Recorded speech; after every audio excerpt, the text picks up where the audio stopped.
Hi, everyone. Just gonna wait a couple of more minutes in case a few more people are zooming in, and we will kick off. Okay.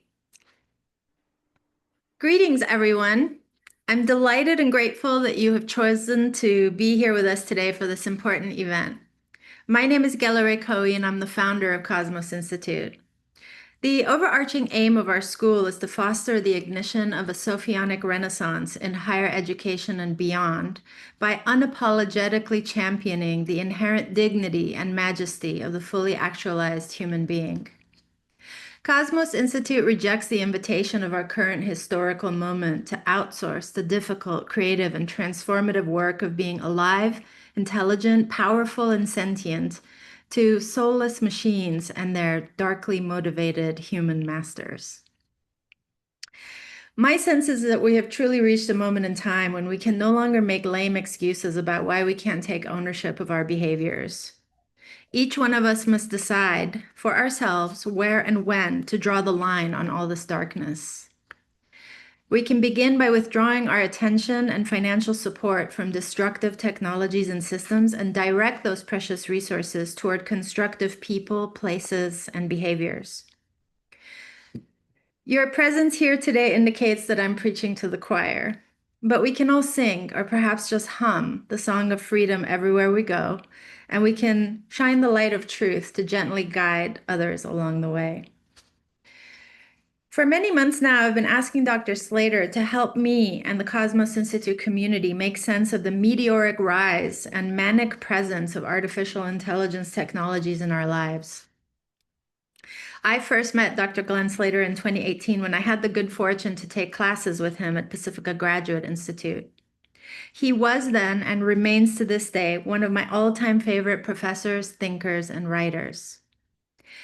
He has been researching the convergence of technology and the human psyche for decades and is therefore especially equipped to shed some sensible light on these issues, especially for those of us who feel intuitively alarmed by these phenomena but fail to adequately understand them. Given the dangerous nature of these situations, it's more important than ever that we all support scholars who give their full attention to rescuing and resuscitating the human soul. I want to encourage you to please purchase Dr. Slater's book and actually read it too. Besides a truly brilliant writing style that will sometimes leave you breathless, the information in this book is critical to developing the level of comprehension we need to obtain if we are to formulate a coherent response as individuals and as a global community of wisdom-loving truth seekers. Dr. Glen Slater has been a longtime core faculty member at Pacifica Graduate Institute and is currently Associate Chair of the Jungian and Archetypal Psychology program there. He is the author of Jung versus Borg, Finding the Deeply Human in a Post-Human Age, editor of the third volume of James Hillman's uniform edition, Senex and Puer, co-editor of the essay collection, Varieties of Mythic Experience, and has written a number of articles and book chapters for Jungian publications. His research and writing interests concern Jung and film, the psychology of religion, and depth psychology and technology. Please welcome Dr. Glen Slater. Well, thank you, Gallery. That was a stirring and generous introduction. So we'll see where we can continue that that spirit. And hello, everyone, and thanks for joining us for this today. So I want to begin just with a little history around my relationship to this topic. I grew up in a family of engineers. My father was a civil engineer. My brother became an engineer, and early in my life, I was very interested in building things and invention. And in fact, at 13, I tried to make a robot. Wasn't very successful, but so I had an interest in that in sci-fi, and then later on when I became I started to read Jung in my late teens, and this whole other world opened up, and I realized that this world of technological thinking, if you will, sort of leaves out the human factor and leaves out particularly the deeply human factor, at least as technology has come to be embraced. And I'm going to talk more about that as we go. Um, so that's one thing, and that's been important to me to kind of work with that sense of the one-sidedness of the technological outlook. But as I began to study depth psychology, the psychology of the unconscious in a more formal way, I was also impressed with the fact that the arising of these ideas about the unconscious coincided with the Industrial Revolution. And of course, also with the arising of these dramatic neurotic symptoms of that time, the hysteria and neurasthenia. And there's a lot of compelling thought that makes the link between those two things. And you could think of it in this way, that the Industrial Revolution was a sort of rapid shift in our relationship to nature, both outer nature and inner nature, this shift in lifestyle. And that created a kind of psychic rupture that then needed to be attended in some way. And so that's impressive to me. And it's as I was writing my book, I kept thinking, are we not in now a very similar situation where there's not early industrialization, but early post-industrialization, the digital age, and maybe there's a similar another wave of that rupture coming along. So that's the second thing. And then thirdly, when I came across these ideas around post-humanism, sometimes called transhumanism, and I started to get more interested in the let's call it the psychological side effects of the digital lifestyle.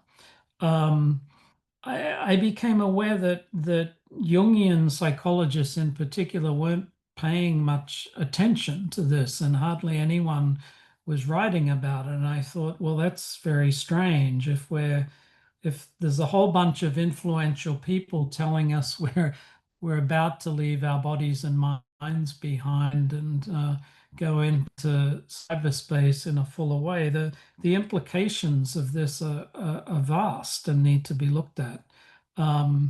And by the same token, some of the sort of epidemic of depression and anxiety we're seeing around digital natives was also not being considered from a depth psychological point of view.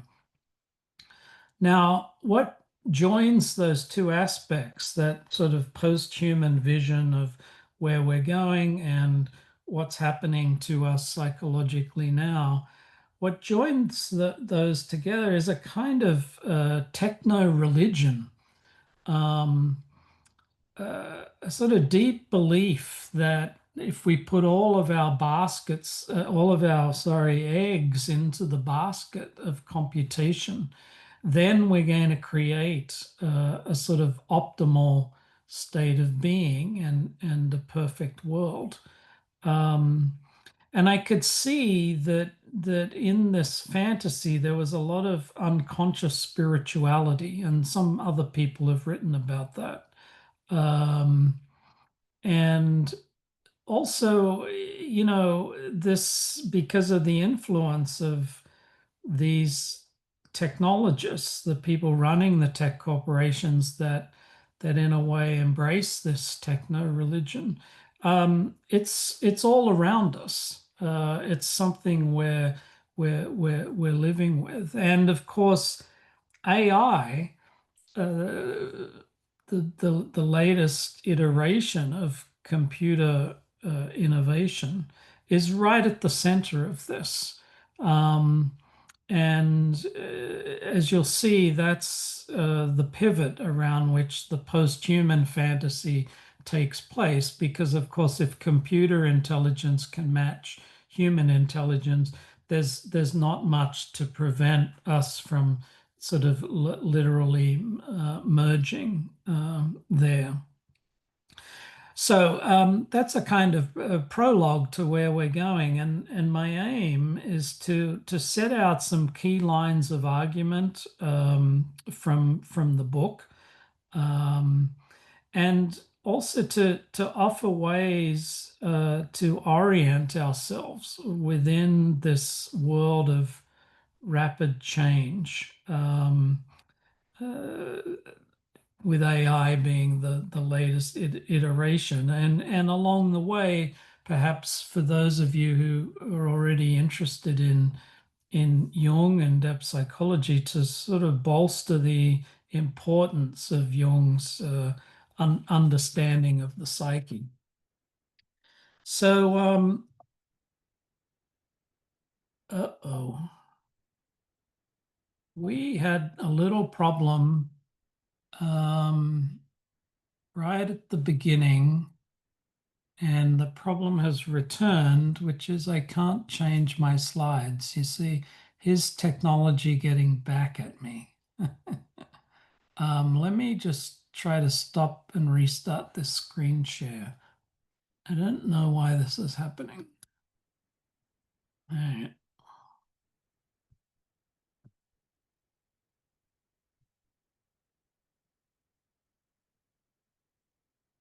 There we go. So we back in. I might have to do that if it happens again. So the title of my book is a little provocative. It's written in a sort of retro science fiction style. The term Borg is short for cyborg. Um, and you all know the figure of the cyborg from science fiction. That's some sort of human machine hybrid, some kind of intellect that is also working with computation, and so the term cyborg is itself short for a fuller term, cybernetic organism. And this is sort of any kind of informational biological system. And I did want to dramatize the collision between a sort of clash of essential visions. Um, at the core of Jung, we find the principle of wanting to become conscious of the whole, to realize that we are this totality, and that totality is rooted in nature. And at the heart of this cyborgian point of view, which goes with the post-human outlook, is this quest to transcend nature. And if you follow this thinking all the way down the line, you get to the point where we may no longer need a body, that we can attach our human consciousness to a robotic body, or that eventually we might be able to be something like angels in cyberspace. And of course, somewhere along the way here, we no longer need, we can leave the earth also, because if we can redesign the body in all kinds of ways, or we can put our consciousness into computers, then we're not really tied to the earth. This is a rather large collision, and I think at the center of the cyborgian post-human perspective, is the key idea that the mind, the human mind, is a kind of computer. Um, and this idea goes all the way back to the middle of the last century. And there's a whole sort of fascinating history at the beginnings of cognitive science and so forth. But in all the ways that we're living into this particular notion, we are grooming ourselves, in a sense, for this post-human existence. And AI has, well, it's been in the works for a long time, but now all of a sudden it's out there and everyone's talking about it. And of course, if you're not thinking about it too critically, it's very convincing in its demonstration of a human like intelligence or something that at least appears that way. So the clash here is also between a kind of idealistic, a sort of technological idealism with AI at the center. We saw the same thing in the early days of the internet. You remember how when we first started to become connected online, there was this notion that we would all be more deeply understanding of one another and people around the world would come together, democracy would spread, and so forth. And I think we've lived through now a quarter century of the kind of gathering shadows of that particular world. And now here we are at the beginning of this new stage of AI, and I think we're going to more or less repeat the same history.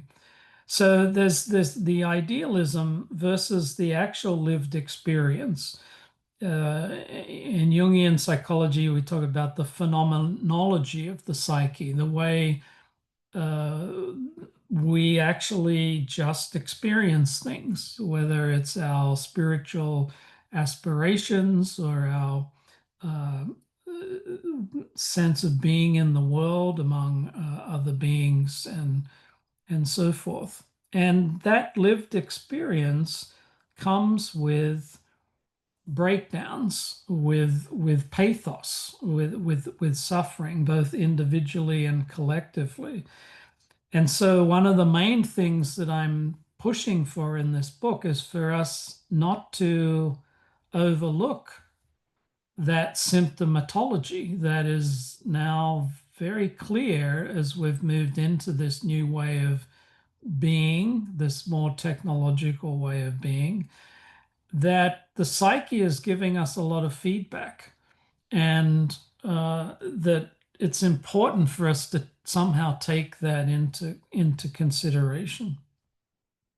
Now, all of this leads to the central argument of the book, the way I've framed many of the particular points that I'm making, which is that just as the Industrial Revolution led to an outer ecological crisis, the post-industrial revolution, the information age, is leading to a crisis of our inner ecology.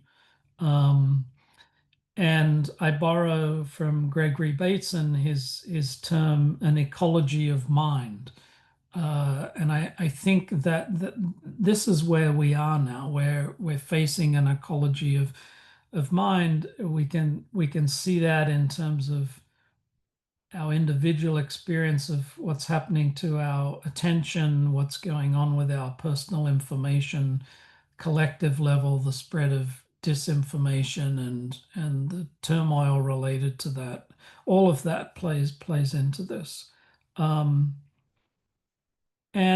I think Jung's psychology offers us something medicinal in the face of this, and it's the heart of what I'm trying to put forward is that our understanding of the psyche the nature of the human psyche vividly contrasts to this model of the sort of mind-computer equivalency that's dominating so many other aspects of thought. So let's start to unpack this a little bit. That in a way is a kind of overview. And a way to think about it is that the technosphere is a term that I like to use for the sort of total reality influence of technology, the technological society. The thing that I think, need to get used to is that technology used to be all about disparate tools that you could pick up and use and put down again. But now technology enfolds our whole reality. There's what's called ubiquitous computing, and everything in the world now seems to have a computer chip. But there's also the reality of our so-called online life. And we carry around our smartphones and, very often are checking them every few minutes. And it means our minds are already living in cyberspace, in a sense. It takes up a lot of time. It becomes a way of looking at the world and understanding the world, and it's begun to define our identities. If you happen to be of an age or an inclination that has a big investment in social media, then your online identity becomes as important and sometimes more important than your offline identity. And then on a socioeconomic level, we live in a technocracy where tech corporations seem to now have more power than governments. And we're adapting uncritically to all of this. And that seems to me to be a problem. And looks like there we go. So to sort of go a little deeper then, another way to think about this collision is between the deeply human, or in a Jungian sense, I would think of this as the sort of archetypal foundations of our psychological experience, and the post-human. This is made up of the sort of informational, the algorithmic, the artificial. And we have adopted this fantasy, it seems, that part of the tech religion is the belief that the more information we have and the more we can share that information, this will lead to the resolution of all problems. And the difficulty with this is, I think, somewhat obvious to anyone who reflects or thinks a little more deeply, which is that information is very different from understanding, and it's very different, of course, from wisdom. And it seems we're big on information, we're big on data. Part of the tech religion is to think that all things can be reduced to data. And if that's the case, then of course computers can handle every aspect of reality. And the artificial is very different from the authentic, from what is grounded and embodied. And we, in our use of the term AI, we put all of our attention on the intelligence, and I think forget about that modifier artificial. Um, and maybe we're sort of in, or we're coming out of the honeymoon phase with AI, but what we will eventually need to learn is that artificiality means there is no common sense and there is actually no real understanding going on. Um, AI has no semantic capacity. It's all syntactical, meaning that it is without the capacity to make meaning or to know meaning. Um, and these are very important things because at the moment, I think we're in a phase where we're projecting these capacities, particularly with generative AI, the chatbots, and so forth. And yet, it seems that generative AI is starting to eclipse our own thinking, that we're beginning to outsource our thinking to its thinking. We see this going on in education, for example. And then on a social level, there's the takeover, it seems, of what's called predictive AI. And this is the way computers and data are being used to help organizations and entities make decisions about what to do. I mean, perhaps you've heard about how sentencing decisions in courts are now being turned over to AI.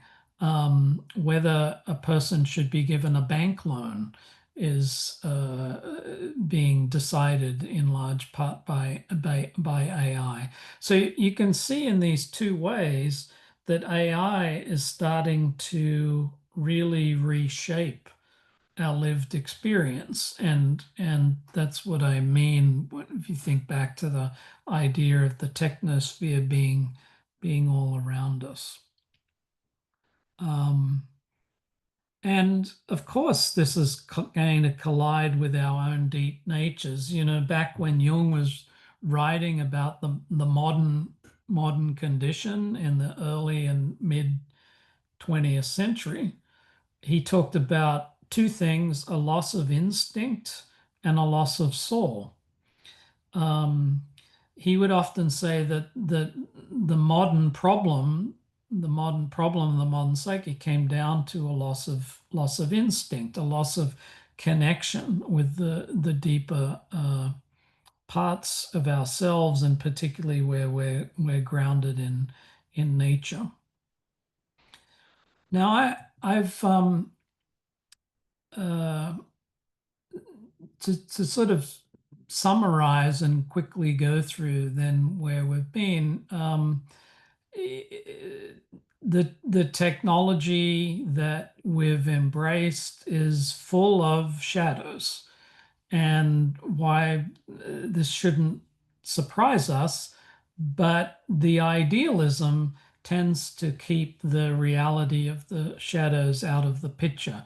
And so, you know, I don't see myself as a Luddite in the sense of wanting to put a stop to technology per se, but I'm very invested in the idea that if we're going to keep innovating, we need to start taking these shadow realities into account. So you could say the whole spirit of what I'm writing about in the book is to try to put this shadow on the table and say, okay, let's move forward in a way that starts to look at these things. We've already talked about the technosphere and the importance of attending to the psyche. And if we want a quick and easy way of wrapping our heads around the problem here, it would be the collision between a sort of worldly adaptation, which is egoic, and a deeper psychological integrity. And eventually, that integrity, I think, has everything to do with recognizing and accounting for what Jung called the objective psyche, the world of the archetypes. Um, so, in a sense, you could say the problem we're in right now comes down to the way algorithms, which are kind of rules for the way the online world works, for the way artificial intelligences operate, and algorithms are constructed really for the benefit of the technology corporations. It just an easy example is the way algorithms for social media and things like YouTube tend to end up supporting polarized understandings of things because they want you to sort of stay connected, and so they'll take you down the rabbit hole. And so instead of getting a broad sense of what's going on, you just deepen into one side of the problem. But of course, this is good for the tech companies. Um, the archetypal world, of course, is all about reminding us of the totality of our being, the light and the dark side of reality, and so on. So, the real problem with AI is that it is, like many things in technology, an incredibly powerful tool. But for a long time now, going back to Thoreau, uh, who was observing the sort of effects of industrialization, um, we are slowly becoming the tools of our tools. Um, so it's not us that's running the show. It is in many ways the technology that is shaping us and the way we live, and waking up to that is an important part of this shadow problem. And it's the problem of one-sidedness in a division possession by the unconscious. Uh, that's the real issue of being too one-sided, putting all your eggs into the one basket, because Jung clearly showed us that the other side doesn't go away. It starts a life in the unconscious. And so, we've already seen throughout the modern era, putting all of our eggs in the basket of rationalism hasn't saved us from the sort of eruption of passions and emotionality and the imagination that then captures us from behind. So I think this is going to be an increasing difficulty as we move into this more post-human stage of things.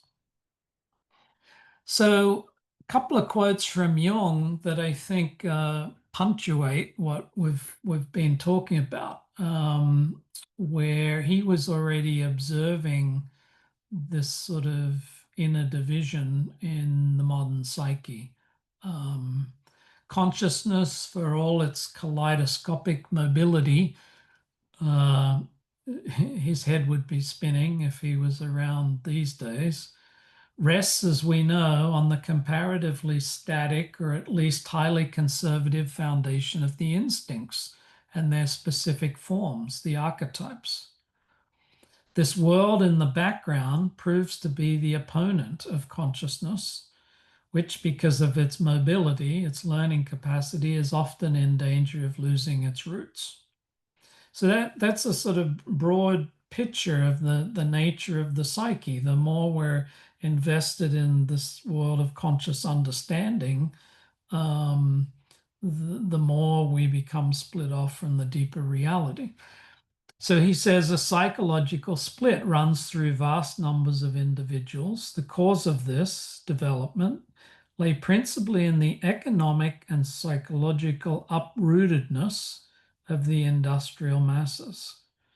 which in turn was caused by rapid technological advance. So here Jung is already eyeing what's going on there. But technology, it is obvious, is based on a specifically rationalistic differentiation of consciousness. An example of this would be reducing everything to data, which tends to repress all irrational psychic factors, like the archetypes. Hence, there arises in the individual and nation alike an unconscious counterposition, which in time grows strong enough to burst out into the open. So, in other words, a garden variety one-sidedness in our thinking isn't such a big deal. But what the big deal is, if we as a society keep living in increasingly one-sided ways, not attending to the deeper needs for a feeling life, for a sense of community, for example, then that can come back in unconscious symptomatic ways that are often quite destructive. Now, in both those quotes, Jung used the term roots and rootedness. And this is an image, I think, for us to kind of keep in mind. You'll see why in a second. Just to remind us, what does Jung mean by archetypes? He says they are, as it were, the hidden foundations of the conscious mind. Or to use another comparison, the roots which the psyche is sunk not only in the earth, but in the narrower sense, but in the world in general. Archetypes are systems of readiness for action and at the same time images and emotions. They are inherited with the brain structure.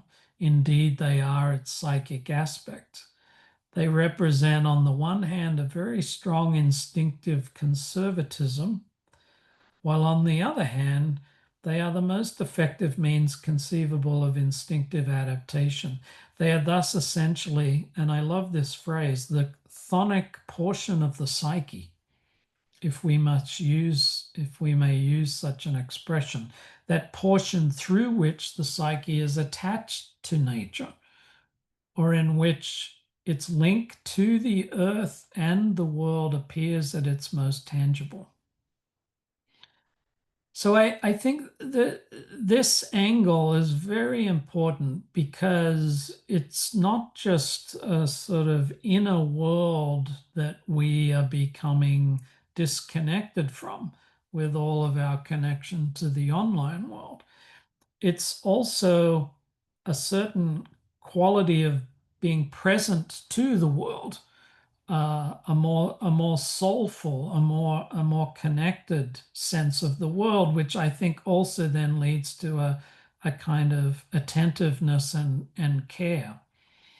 Now, there's a person whose work I've come across lately since I finished writing the book, and this just summarizes what we've been talking about.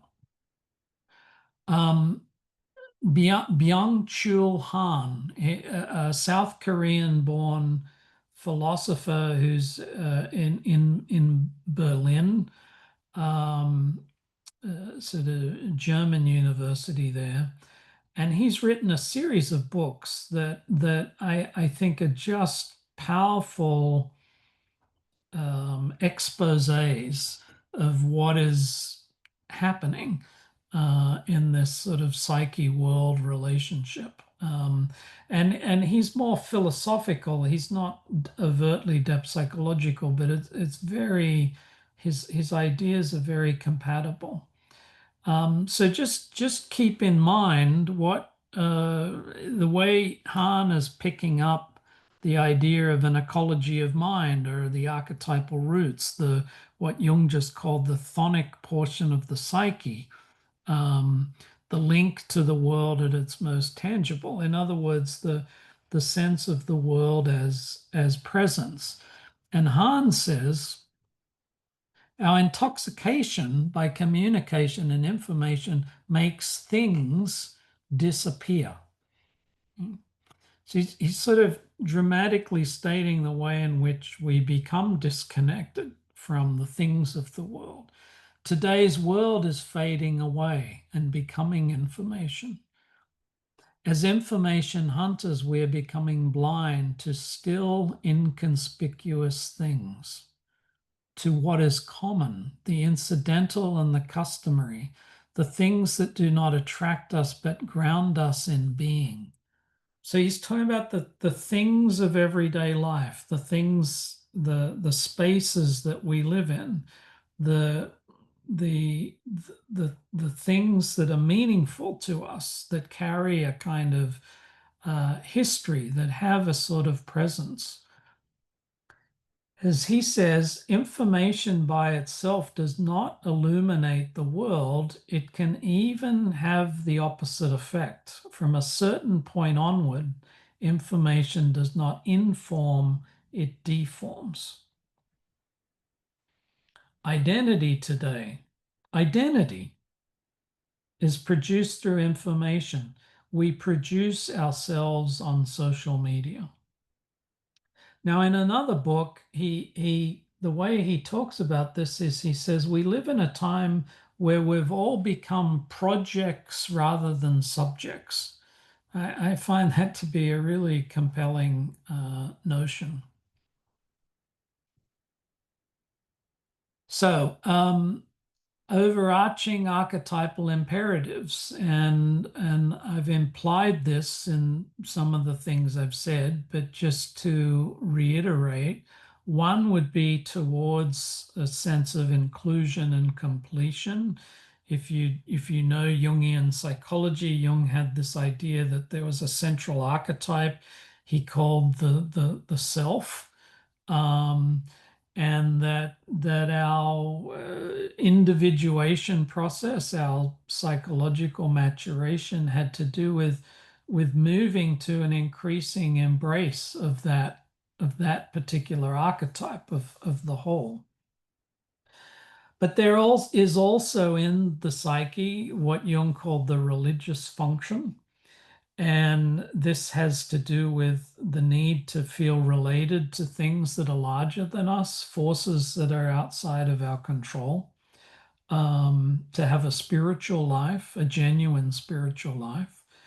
But it's interesting, there's a lot of talk in the sort of post-human world that in a way we are becoming the gods.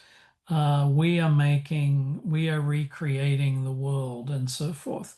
But of course, if that's done from a egocentric point of view, that's not very good. So you could say that there's a displacement of the religious function that is occurring at this time, but like anything else, it comes back unconsciously.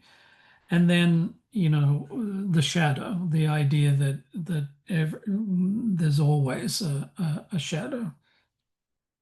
Dominant technospheric movements, technologism, this belief that technology will solve everything, called by one commentator, Morozov, as technological solutionism. Post-humanism, we've described, and a big part, I think, of what rules the technological mindset is futurism and the turning of our backs on the past, the idea that where we've come from is incidental, and that we can, for example, redesign our minds. We don't need the wisdom of the past because the future is going to offer us so much control. So obviously, then we're displacing the deeper life patterns, the archetypes, holistic awareness, the deeply human, and the relationship to the past, where a lot of soul lies.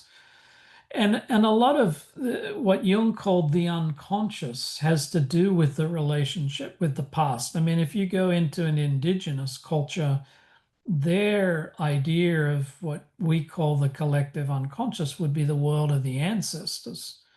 So you see, that's what roots you. That's what gives you a sense of soul, relating to that backdrop. So to sort of summarize the problem, and here I think is a way for us all perhaps to connect our own lived experience to these larger dynamics I've been describing, is that the information world, the online world, is a horizontal world. Um, it is the world of information overload, the world of distraction. This prominence of creating an online identity, which of course, if you're involved in this or you see this in other people, there's a manic quality that becomes attached to that. You have to keep attending to that online identity. It doesn't just take care of itself, it seems. It needs new photos. The image has to keep being polished. It's the world of hyperconnection. Global coverage, the fact we have instant access and our minds are filled with what's going on all around the world very often. Technology's endless frontiers, the acceleration of things. So that's the horizontal, and that's like the outgrowth of a tree. But as you know, for a tree to be healthy and stable, that outgrowth, that outreach of the branches has to be balanced by not just a solid trunk, but also a root system. So there's a whole contrasting vertical world that we need to take into account. And that vertical world has to do with things like the capacity to be still, to not go with the sort of manic quality of the online world. Reflection, the making of inner life something more vivid. Obviously, a sense of soul and depth, and however that is cultivated. Attentiveness. If there's one sort of practical upshot from the challenge of living in the digital world, it would be to pay a lot of attention to where your attention goes, because that's a very valuable thing that is, it seems, not our own anymore. So basically, I'm talking about contact with what makes us deeply human. Vertical ways of knowing. What are those vertical ways of knowing that keeps us rooted, right? Remember all of those rooted terms that keeps us connected to that chthonic portion of the psyche, so that we can, weather the storms, but also just have something of a rich and soulful life. Okay. So I want to come back to specific things that I talk about in my book, just in this second part, and begin with just wrapping our minds around the what is technology and what is happening broadly. And then I'm going to talk about several chapters in the middle of my book that set out a certain kind of thesis. Now, sometimes people think about technology and they say, ah, well, there's always been technological change, and yes, there are problems, and it's always happened. We need to adapt to the technology. Um, but I'm not sure that that applies right now in the same way to this new tier of technology. Not only because technology is becoming our sort of total environment, the technosphere, but even more so the way it is coming inside of us, um, both figuratively and literally. Um, Figuratively, of course, in terms of all the ways it's getting into our psyches, into our minds, and underscoring the way in which it's not we any longer who are adapting. It's not that we are relating to that tool. We're unconsciously, right, adapting ourselves, shaping ourselves around the technology. And this means that technology is no longer neutral in the sense of that tool you can pick up or put down. Now, if you go way back to the sort of essential etymological roots of technology, the term comes from the Greek techne. And techne originally meant a kind of crafting, and particularly a way of looking at the world that invited crafting. And it wasn't differentiated from doing art, actually. So there was that kind of crafting that I suppose you could say had a utilitarian aspect. But then there's the kind of crafting that had a more cultural, artistic dimension. And this wasn't split in the original imagination. Um, and I think this is important because if we get back to the essence of technology, that might also help us rebalance what it is that's going on right now. Brian Arthur, in his book, The Nature of Technology, eyeing perhaps modern technology, says it's the constant capturing and harnessing of natural phenomena. But he points out something fascinating, that new technologies are constructed mentally before they're constructed physically.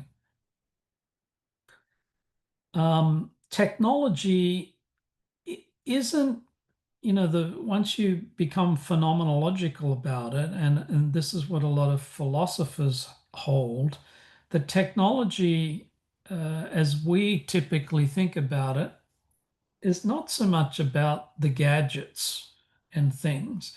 Technology is a sort of stance that we have, a way of relating to the world, and that we look at the world in a certain way. This is something Heidegger was very strong on, and that draws out this way of wanting to craft or control, capture or harness, as Arthur says.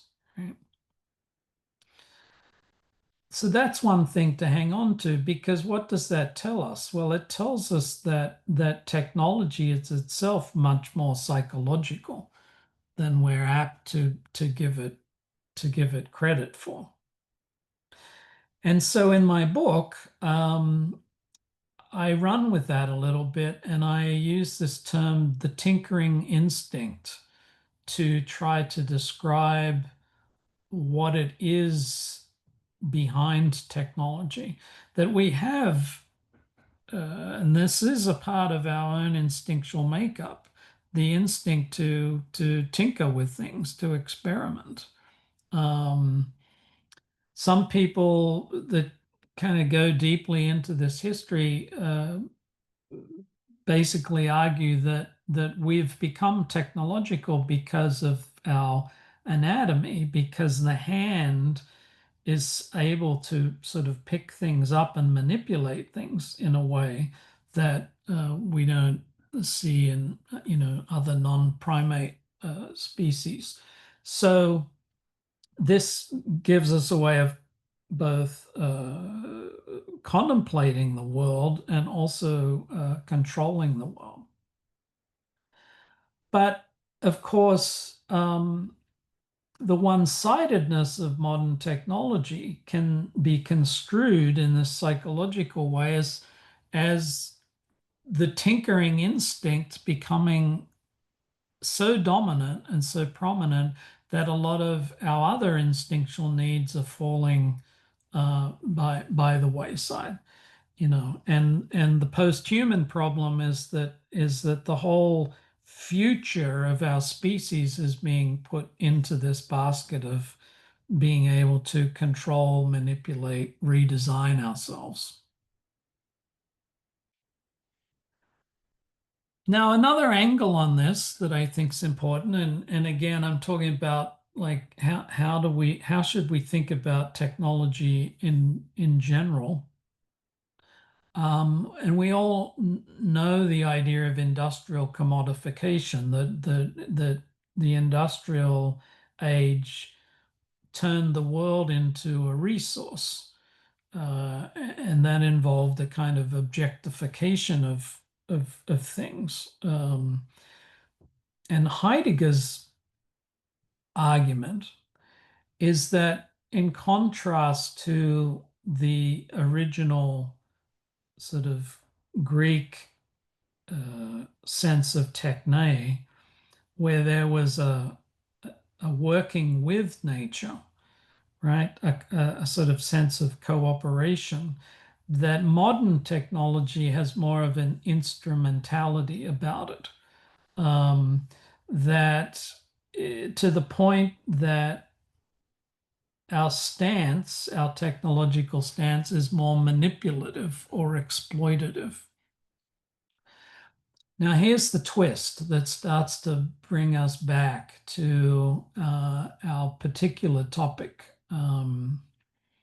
is that Heidegger predicted that this instrumental view, this kind of looking upon the world as a commodity and a resource, would eventually turn around on us. And he used this term standing reserve to describe that commodification. And he said inevitably humans would themselves become the standing reserve. And this seems to me to be what is happening in the world we're living in now. We are the new natural resource. Our minds, our attention, our thinking, our personal information, these things are the new commodities, right? In the digital age. And this is why we can no longer think of technology as something neutral, right? We can no longer think of technology as something that, well, you hear a lot of people say, well, it can be good or bad depending on how you use it. But that's long gone, because the whole nature of the technological world is using us, right? And this is a very important thing to grasp. So it's as I say here, way beyond the problem of e-commerce and bad habits, our online addictions and so forth. We live in what Herbert Simon called way back in the 70s an attention economy, right? And some of the implications of that are in being written about in some very good books. One is Stolen Focus by Johann Hari, talking about the distractibility that we all have to some extent. A massive tome by Shoshana Zuboff called Surveillance Capitalism, which is all about how tech companies are gathering and using our personal information. And something that was very helpful for me is Jonathan Rauch's book, The Constitution of Knowledge. And here he's talking about the way that up until the information age, there was a system of checks and balances around how we come to know something. How do we know something's factual, for example? And the internet has largely exploded that. And so the spread of disinformation and misinformation is now wreaking havoc with our ecology of mind, because a lot of people don't know what to trust, what to believe, and so forth. You know, the online world hands everyone a megaphone. And so if you're a bad actor, then you get to disrupt things. You get to exploit those polarizing algorithms and so forth. So we're really at this stage where we, as citizens and psychologically astute individuals, need to look out there and see what's going on in terms of social engineering. Now, way back in the late 60s, Theodore Roszak, as some of you may know from his eco-psychology, he coined that term. He was talking about this in his book, The Making of a Counterculture, which is another term that he coined. Counterculture comes from Roszak. He says we arrive at the era of social engineering in which entrepreneurial talent broadens its province to orchestrate the total human context which surrounds the industrial complex. So he's talking about late industrialism, but he's already sort of seeing this trend. If we fast forward a little bit, Jaron Lanier, very interesting writer, someone who was right at the heart of developing virtual reality intelligence. So a real insider who's turned a very important critic of what's going on technologically. He says it's impossible to work with information technology without also engaging in social engineering. Okay. And if we look at what's going on in the tech industry, we of course find a lot of people who are sort of down their own rabbit holes, specializing in whatever the little piece is that's building the AI or the new sort of computer systems that are behind everything, the cloud and so on. And there's not much psychosocial awareness going on. So the tech companies are turning a whole blind eye to this reality of social engineering. And the AI revolution in particular is generating a sort of one-sidedness that is taking what was already a crisis in education and the humanities and just putting it on steroids, really. I think this is an incredible battle that we all need to be in some way, is to resuscitate the education of the whole person and the fields that attend to that, the arts and the humanities. I've got a subsection in one of my chapters about the revenge of the nerds.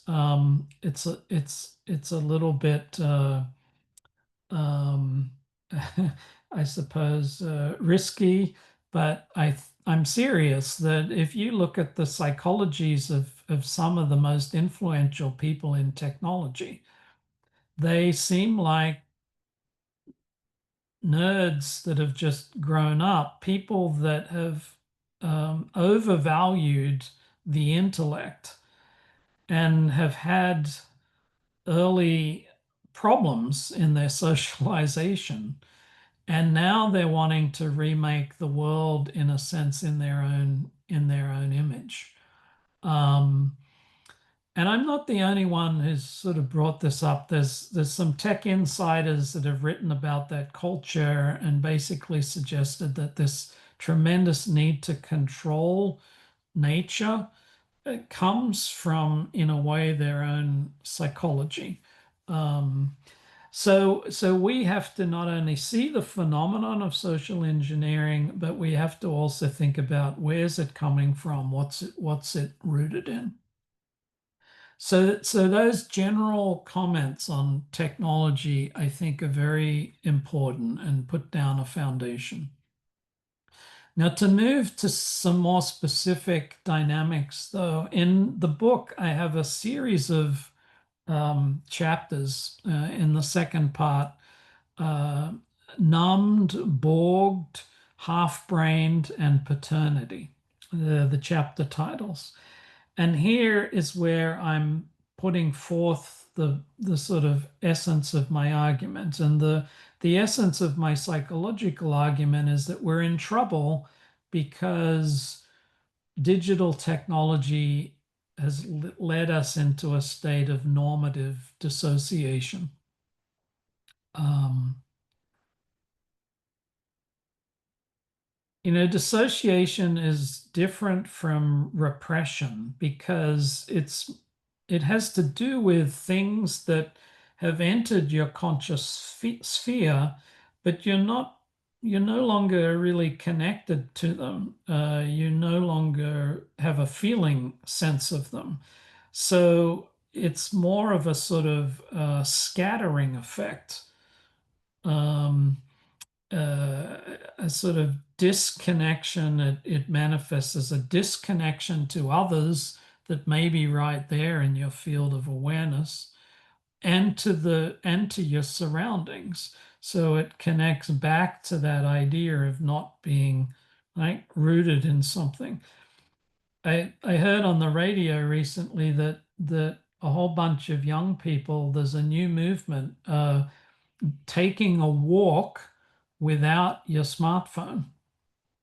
And people are just having this sort of revelatory experience of what it means to go around the neighborhood not looking at their phones and starting to notice things. Um, so I think the distractibility that we've talked about, the lack of focus and so forth, this is a sort of symptom of a dissociative effect. Um, Now, in a more specific way, we could say that people who are very invested in their online digital identities may be suffering from a sort of dissociation between that and their actual identity in the offline world. Um, Now, dissociation describes the psychodynamic, the how we feel dissociation is in the experience of being numbed, and this is often referred to as emotional detachment. So, instead of a sort of splitting in terms of that vertical axis where we really suppress or repress something, we're talking about more of a sort of fragmentation so that you're not connecting the dots somehow. Um, and anything that then becomes too overwhelming or stressful or anxious, you compartmentalize. So compartmentalization goes with the normative dissociation. And a guide for me in this whole world has been Robert J. Lifton, and his book, which is written back in the early 90s now, but he had a quite a sort of prophetic insight, I think, into what was already brewing. He talks about the emergence of a protean self, and you all know the image of Proteus from Greek myth as a sort of shapeshifter who could take on these different forms. And he said we're moving into an era where that protean way of being is going to be more that's what's more adaptable, right? So you could see the way that this scattered horizontality, in a way, invites this sort of protean capacity. Um, but one of the most important aspects of this book, he says that while a handful of very talented people can do this in a creative way, a lot of people cannot, and then they fall prone to the syndromes of dissociation and numbing. So it has a shadow effect. He writes, the closing of the person, the constriction of self process, which can take the form of widespread psychic numbing, diminished capacity or inclination to feel, and a general sense of stasis and meaninglessness, is often overlapping an expression of totalism, of demand for absolute dogma and a monolithic self. So what he's saying here is that, almost reflecting the compensatory nature of the psyche, if consciousness becomes too disorganized and scattered, there can arise from the unconscious a sort of demand for a more totalistic and sort of pseudo-integrative way of being. And you see this in terms of political ideologies or religious fundamentalism. And Lifton is, in fact, an expert on that sort of fundamentalist thing. In other words, a dogmatic or a monolithic self arises to compensate for this scattered awareness. So just listen to the way he puts this, though. At issue here is the loss of adequate grounding, of a sense of becoming connected to one's own history and biology, actions and associations, whether protean or static, become isolated from one's own prior experience, right? There's the disconnection from the past, as well as from others around one, and nothing seems psychologically trustworthy. So now the opposite of dissociation is integration. And Jung acknowledged that a certain amount of dissociation was actually natural. It's natural for us to not all the time carry everything in our awareness. But the thing to hold on to here is that unless the dissociative tendencies are balanced by the integrative tendencies, then you've got a problem. But Jung says something fascinating somewhere. He says that integration requires a more conscious fragmentation. A dissociation is not healed by being split off, but by more complete disintegration. What's he getting at? Well, in order to get to know yourself and to have a sort of more conscious sense of the whole, you have to learn first about the different parts, right? So you have to learn about having a shadow, for example, or having complexes, and what is that particular complex about, or this particular complex. And that can bring with it a sense of fragmentation, but it's a conscious fragmentation, right? It's a conscious suffering of the way in which we as complex psychic human beings are pulled in different directions. And only after that can come a real integration, right? So integration, and of course, it obviously leads to psychological integrity, has everything to do with taking the sort of deeper multiplicity of our nature into account, and being able to live with that, right? And I think today that's the prevailing challenge, is how to maintain that psychological integrity in the face of prevailing trends. And individually, that's true, but also at the collective level, the challenge for us is, how are we going to feel the disconnection, the distraction, and the degree to which that's a problem.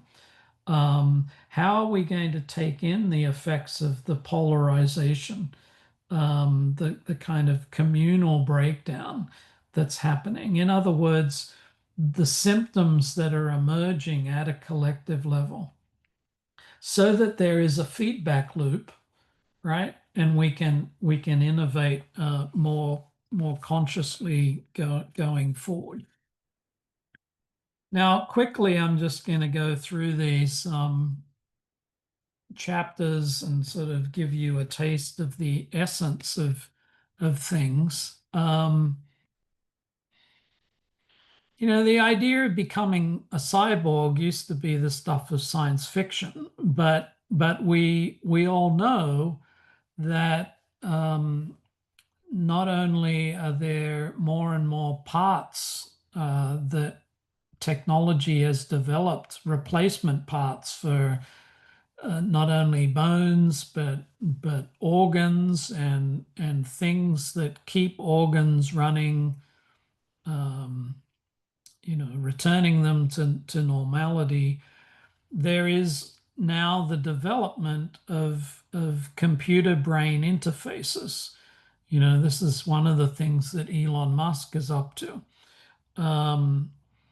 where the idea is that there will be a kind of computer chip somewhere in our heads, and that will allow a kind of direct connection between what our mind's doing and the online world.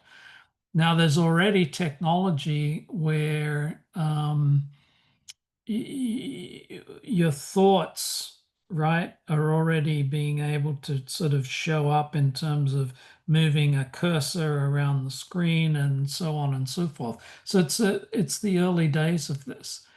And there's a lot of people that write about the kind of wondrous, life-saving sometimes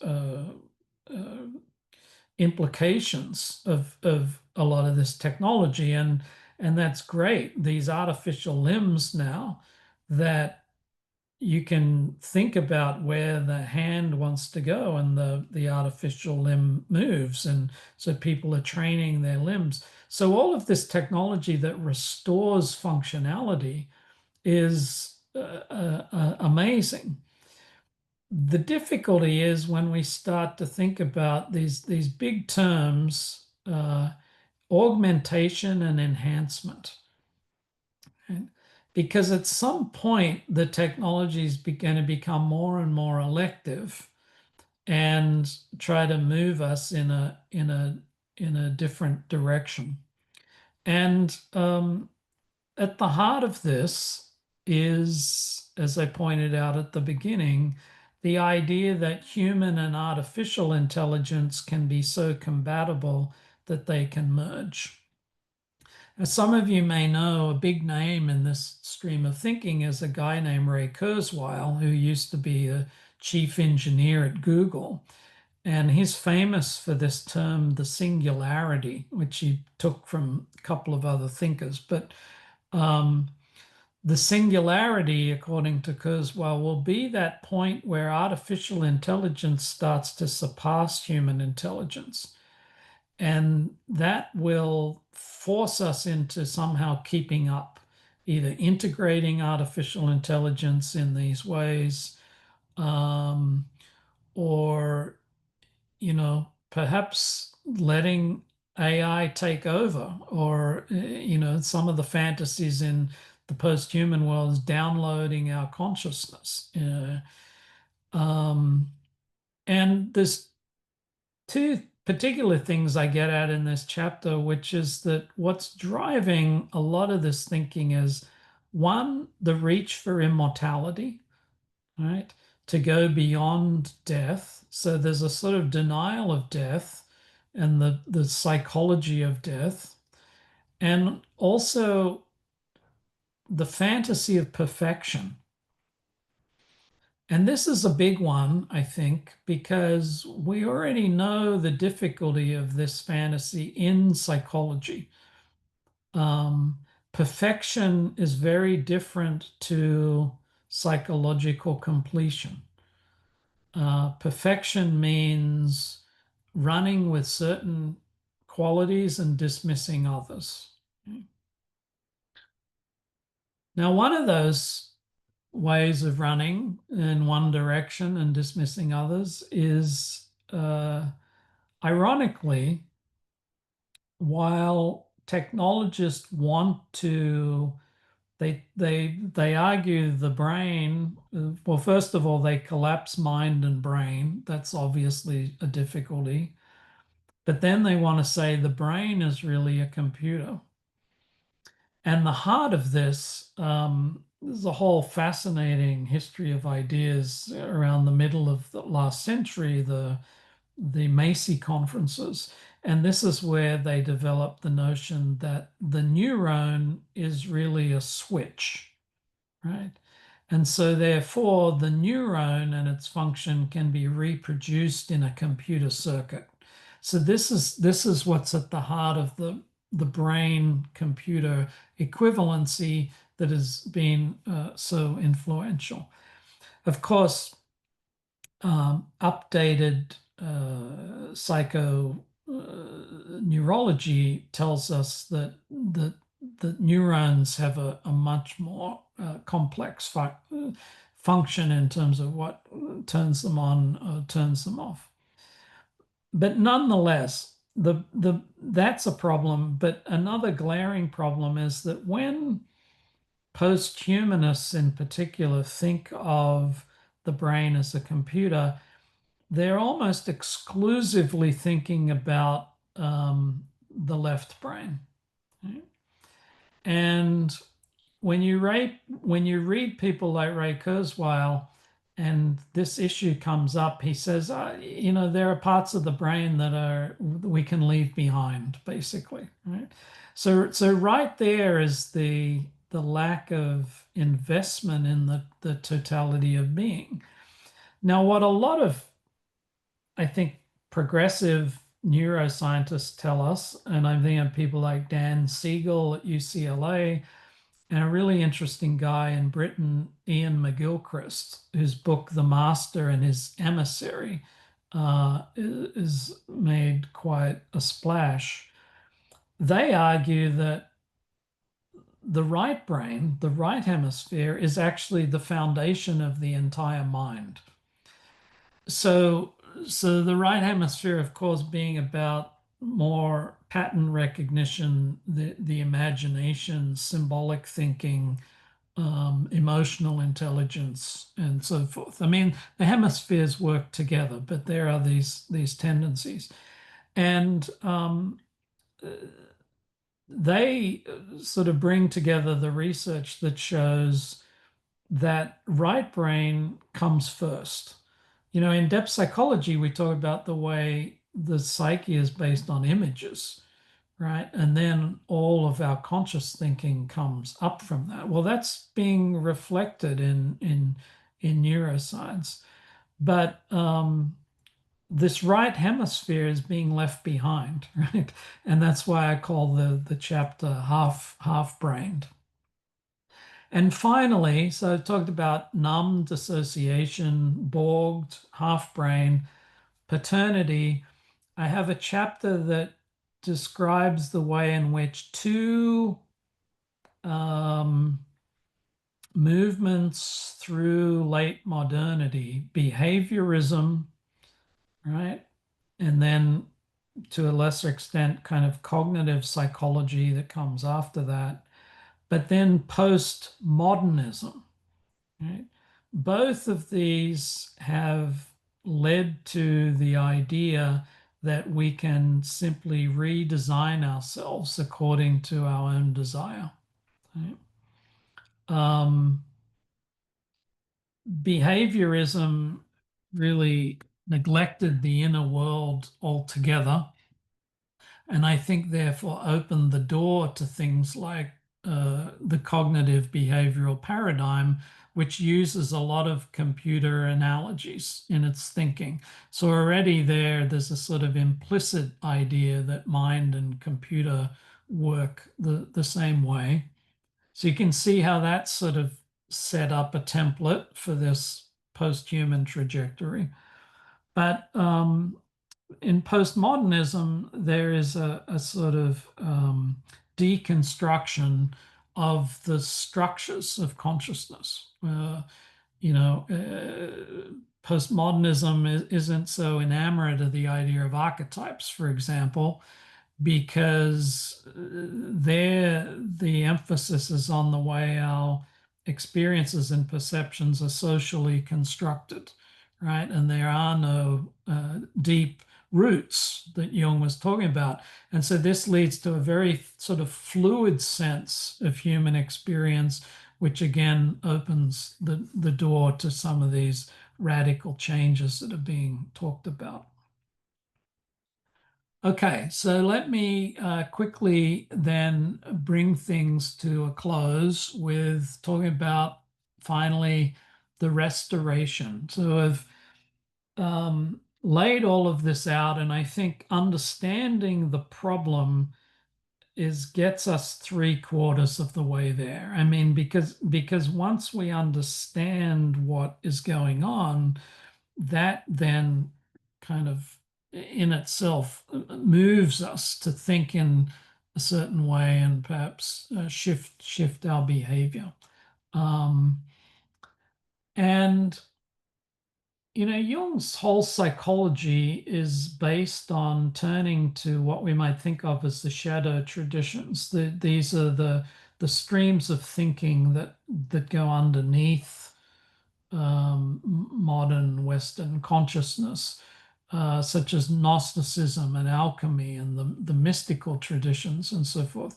And it's in those things that Jung recovered what seemed to be missing from modern consciousness. For example, the emphasis on the feminine, the reconnecting of spirit and matter. And that is a big one, I think, for the time in which we live, because you could say that the splitting of spirit and matter is continuing with this fantasy of becoming post-human. Okay. I think when we look at Jung's view of the whole arc of Western history, we can also see the way in which his read of the psyche is that the modern era, and now we're in late modern era, I suppose. Some people call it postmodern era, but the task is to bring together the opposites, not to further split them off. Right? And I think in that way, Jung gives us a major template for thinking about what is, right, juxtaposed to the technological thing. And so the critical challenge of our time, to me, is how do we take these realities into account as we move forward? Now, as I suggested at the start, where I said, my interest has sort of moved to, or was moved to understanding the early origins of depth psychology in relation to industrialization. I have to wonder if depth psychology now has a has a new role to play. Um, that taking the unconscious into account has become even more critical, not less. And that this idea that modern consciousness needs to be compensated is critical. And how do we respond to the psychological symptoms? How do we read them and as not just as things to be treated so we return to normal, but as having a hidden purpose, right? The anxiety and depression suffered by digital natives is trying to tell us something. How do we find ways to listen to that? And obviously, developing a soul-centered perspective as a counter to reductionistic thinking. Now, if you think back to what I said around techne and crafting and art, part of Heidegger's thesis is that the artistic world would be what would partly offset, right, the trajectory of modern technology. And Jung understood that what he called visionary art was one of the ways in which the collective unconscious comes into our wider awareness. He says, whenever the collective unconscious becomes a living experience, is brought to bear upon the conscious outlook of the age, this event is a creative act, which is of importance for a whole epoch. And I think we can look at science fiction in particular as giving us a series of cultural warning dreams, because there is something of a cohesive message there, particularly in the way that the depictions of artificial intelligences have a deep interest in becoming more human. So the irony is that while we want to convert ourselves into an artificial intelligence, the AIs in these science fiction fantasies want to become more human. And I'm sure you have your own favorite examples of that. So how do we come from the algorithmic back to the archetypal? This is today's resistance to the mass mind. If you read Jung, you realize in the 50s he was writing about the importance of individuation in contrast to mass-mindedness being carried off with collectivization. Today we call it the hive mind. And I think that resistance is of equal, if not greater significance. Greater significance because our whole species may change if we don't pay attention here. Some of you may know the work of Yuval Harari, who's written, I think, really provocatively and is very prominent, speaking about the dangers of where we're headed with technology. And he offers up meditation as an important example of becoming aware of what's happening to us. And I just think that Jung's model of individuation has to be also brought in. Meditation's wonderful, but it doesn't help us understand the deeper structures of the psyche, interconnected ecological character of human interiority. So paying attention, awakening the senses. Oh, taste and see is a phrase Hillman takes in one of his essays called Hermetic Intoxication. The sort of revivification of our sensual in the world experience and the capacity to reanimate. Recovering a sense of the gods, more poetic term for the archetype, called or not called. So where I end my book is to call for a new co-creative ethos. Whether we like it or not, we have become gods, right? Because we've long since developed the power to destroy the world, and now have developed the power to not only radically reshape the outer world, but to radically change the inner world, the world of our minds. So we have that power. What is it that's going to inform us and guide us? And that, I think's got to come from a recovery of this more psyche-centered perspective and a paying attention to this feedback loop that we've talked about.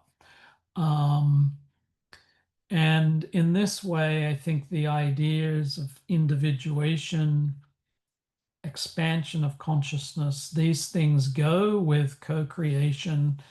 And the idea here is not, again, to like a radically reverse where we're going, but to bend the arc of history, right? So that we don't end up sort of off on this tangent of post-humanism, basically developing into machines, but we can be technological in a way that sort of preserves our humanistic roots. So, just over 90 minutes, I believe. I know I went through that last part a little quickly, but maybe we can talk more about that in the discussion. So let me stop with this slide and then